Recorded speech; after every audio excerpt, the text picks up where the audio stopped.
ce soir, on reçoit une grande psychiatre qui a reçu la semaine dernière l'Oscar des scientifiques, le Grand Prix de l'INSERM. Voici Marion Leboyer.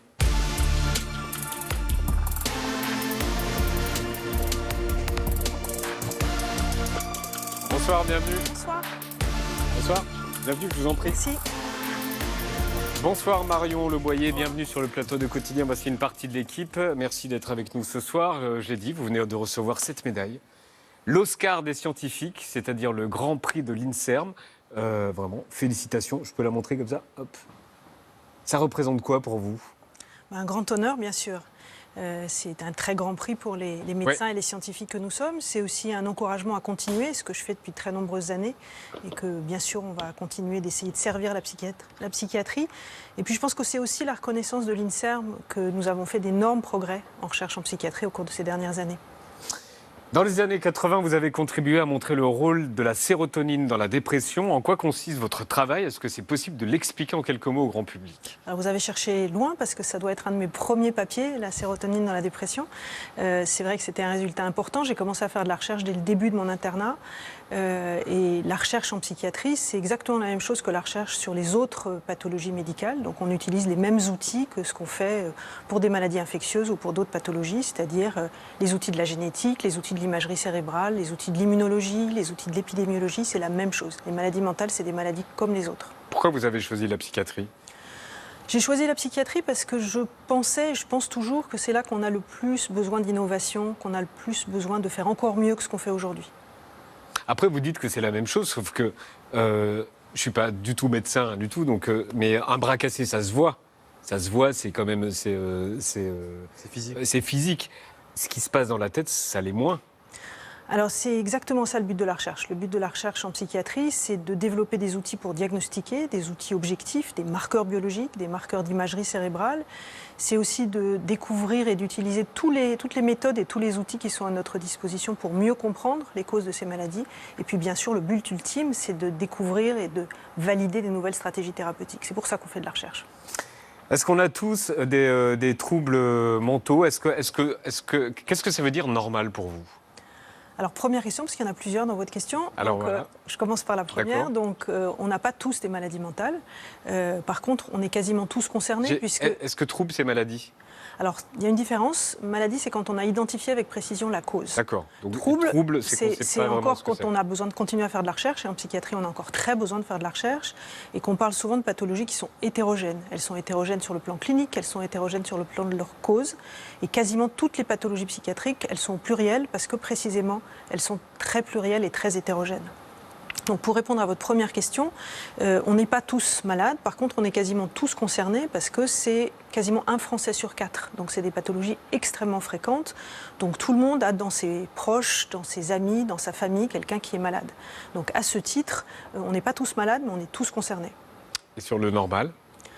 Alors le normal, ce qu'il faut comprendre, c'est qu'il n'y a pas de santé sans santé mentale. C'est le grand dogme aujourd'hui de l'OMS de considérer que la santé c'est un tout, aussi bien sur le plan de la santé physique, somatique, que sur le plan de la santé mentale.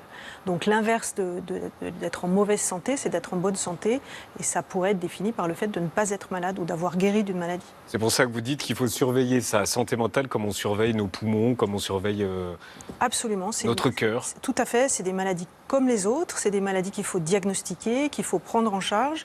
Et une façon de les prendre en charge, c'est la même manière qu'on prend soin de son cœur, en se disant qu'il faut faire du sport régulièrement, qu'il faut manger correctement, qu'il faut dormir une bonne correctement. hygiène de vie.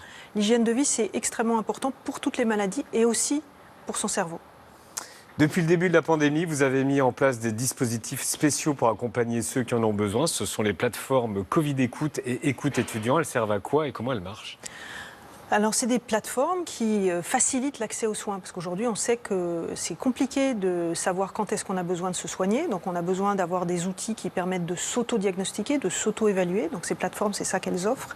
Et elles offrent aussi des outils d'auto-aide pour apprendre à maîtriser ou à faire face à un certain nombre de difficultés. Et la plateforme Écoute Étudiant Île-de-France, qu'on a mis en place grâce au soutien de Valérie Pécresse à la région Île-de-France, c'est une plateforme qui offre tous ces outils pour les jeunes adultes qui ont été très touchés pendant la pandémie. en leur offrant des outils d'auto-diagnostic, d'auto-aide et une mise en relation, une mise en contact avec des psychologues qui sont spécialisés dans la prise en charge et le traitement du stress, des troubles anxieux, des troubles dépressifs, où ils ont directement, juste avec leur numéro d'étudiant, accès à des psychologues sans avoir besoin de chercher où est-ce qu'on trouve un psychologue, comment on fait, comment est-ce qu'on va s'occuper de nous. Et ça représente combien d'appels, on le sait ? Alors on le sait, je n'ai pas le chiffre en tête, mais il y en a eu énormément et on va relancer cette plateforme début janvier, modernisée et réactualisée parce qu'on sait que les jeunes ont été très en difficulté pendant la pandémie, mais les sondages qu'on a fait encore récemment, grâce à un partenariat entre Ipsos et la Fondation fondamentale que je dirige, ont montré que les difficultés, elles sont toujours les mêmes, c'est-à-dire qu'il y a toujours, en particulier chez les jeunes, beaucoup de troubles anxieux, beaucoup de troubles dépressifs, beaucoup de difficultés à se concentrer et à travailler. On va évoquer les chiffres. Regardez, donc les 18-34 ans sont particulièrement touchés par la crise sanitaire. 23% ont des troubles dépressifs, 41% ont des troubles d'anxiété, 60% ont des difficultés dans leur travail et leur vie sociale. Comment c'est possible, ça ? Alors comment c'est possible ? D'abord, premier 60%, point, les chiffres sont énormes. Les chiffres sont énormes, mais c'est vraiment une réalité. Et ce qui n'est pas signalé, que je complète sur cette diapositive, qui vient probablement de l'étude qu'on a réalisée, c'est qu'ils sont les mêmes que courant 2020. C'est-à-dire que ces chiffres, ils sont la réalité d'aujourd'hui, comme ils l'étaient au tout début de la pandémie. Donc on sait que dans toutes les pandémies et dans toutes les crises, il y a une augmentation d'un certain nombre de pathologies psychiatriques. L'important, c'est de le savoir, de ne pas en avoir honte et d'oser aller demander de l'aide à son médecin généraliste, à un psychiatre quand on en a un, ou simplement d'en parler autour de soi. C'est d'abord le médecin généraliste, parce que vous dites souvent qu'on ne sait pas vers qui se diriger. Ça peut être son médecin généraliste, ça peut être un ami. Il peut diagnostiquer ça ? C'est son métier, bien sûr. Il peut le prendre en charge. Et puis, si ça ne suffit pas, il peut faire appel à un spécialiste, à nous, les spécialistes que nous sommes, les psychologues ou les psychiatres. Mais en première ligne, bien sûr, qui sont en charge de la prise en charge des pathologies psychiatriques. Et la plupart du temps, pour aller mieux, il faut quoi ? Alors, le traitement d'une pathologie psychiatrique, c'est la mise en place d'un diagnostic. Donc, ces premières étapes, c'est le reconnaître et aller demander de l'aide. La deuxième, c'est d'avoir un traitement, une stratégie thérapeutique adaptée. Et ça comprend le bon médicament associé à la bonne thérapie psychosociale et ce qu'on rappelait tout à l'heure, c'est-à-dire des règles d'hygiène de vie qui sont le sommeil, l'activité sportive et l'alimentation. Est-ce que le Covid affecte directement la santé mentale ? Vous répondez oui, ça peut arriver. Alors, comme toutes les pandémies, il y a une augmentation, et elle est encore plus importante dans le cadre du Covid, de pathologies psychiatriques, en particulier de dépression, à la suite d'une infection. Les chiffres qui sont publiés et qui sont C'est à la suite vraiment de l'infection, ça n'a rien à voir avec le confinement, avec Absolument tout ça, c'est vraiment l'infection. C'est aussi le confinement, mais si on dit directement le Covid, on sait que dans les 6 mois qui suivent un épisode d'infection, on peut développer une dépression, parfois sévère, et comme ce n'est pas quelque chose qui est connu, le lien entre le fait d'avoir une infection et de développer une maladie psychiatrique, en particulier une dépression, c'est vrai que c'est un message qu'il faut vraiment passer. Donc ça fait partie des symptômes. Ça peut faire partie de ce qu'on appelle le Covid long et de ce qu'on peut déclencher. Pas tout le monde, c'est à peu près 30% des patients qui ont eu un Covid, quelle que soit la gravité de la forme de Covid qu'ils ont eu, ça peut être des formes extrêmement légères comme des formes extrêmement sévères, sont à risque de développer tout de suite après l'infection un trouble anxieux. Et un petit peu à distance, parfois jusqu'à 6 mois après, donc c'est souvent difficile de faire le lien entre les deux événements, une dépression, et c'est important d'en parler parce que oui, ça se soigne. On en parle très peu. Exactement. Donc le gouvernement n'en parle pas. Non, mais je vous en prie.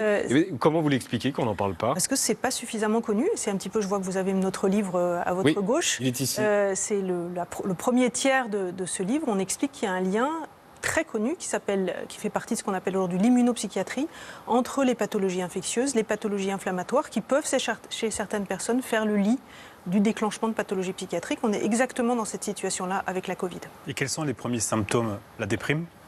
Alors, être déprimé, c'est être triste, mais de façon persistante pendant longtemps. Et c'est une tristesse qui est associée à d'autres symptômes, qui sont le manque d'énergie, le manque de plaisir à faire les choses qu'on aime bien, la difficulté à se mettre en route et à avoir l'envie de faire des choses. Et puis avec des troubles du sommeil, des troubles de l'appétit, des troubles de concentration. Bref, tout un cortège de symptômes qu'il faut reconnaître sans avoir honte, parce que très souvent, les patients ont honte d'être déprimés et ont du mal à les consulter.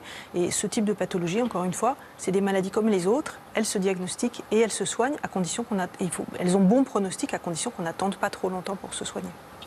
Depuis des mois, on parle du risque d'une grande vague psychiatrique. Des millions de gens vont avoir besoin de soins. Est-ce qu'on est prêt ? Comment on s'y prépare ? Alors, on est d'autant plus prêt qu'on en parle comme ce soir, parce que sinon, quand on ne sait pas ce qui va vous arriver, on n'est pas prêt. Donc, je pense que c'est vraiment extrêmement important de dire que ça n'est pas anormal, pendant cette période très anxiogène et très dépressogène, de ne pas aller bien. Donc, c'est important d'en parler. Comment on s'y prépare ? Aussi en développant les outils numériques dont on a parlé tout à l'heure et les plateformes. On a vraiment besoin de les renforcer, de continuer à les renforcer. Par exemple, on a besoin de créer et on a besoin de moyens pour aider à créer ces plateformes pour les Covid longs et pour prendre en charge et diagnostiquer ces troubles de l'humeur. Et puis, on a besoin de consultations dédiées dans les hôpitaux qui sont en train de se développer, mais à mon sens trop lentement, parce qu'il y a un vrai besoin de prendre en charge dans cette période post-Covid. Je ne suis pas sûre qu'on soit encore post-Covid, mais il y a des gens qui tombent malades et qui vont derrière développer des troubles de l'humeur et des troubles anxieux. Et on a besoin de les prendre en charge. Merci d'être venu en parler sur le plateau de Quotidien, parce qu'on n'en parle jamais. Réinventer notre santé mentale, c'est chez Odile Jacob. Je vous rends aussi votre médaille parce que vous la méritez beaucoup plus que moi. Merci. Merci beaucoup d'être venu sur le plateau de Quotidien. À bientôt et bon courage.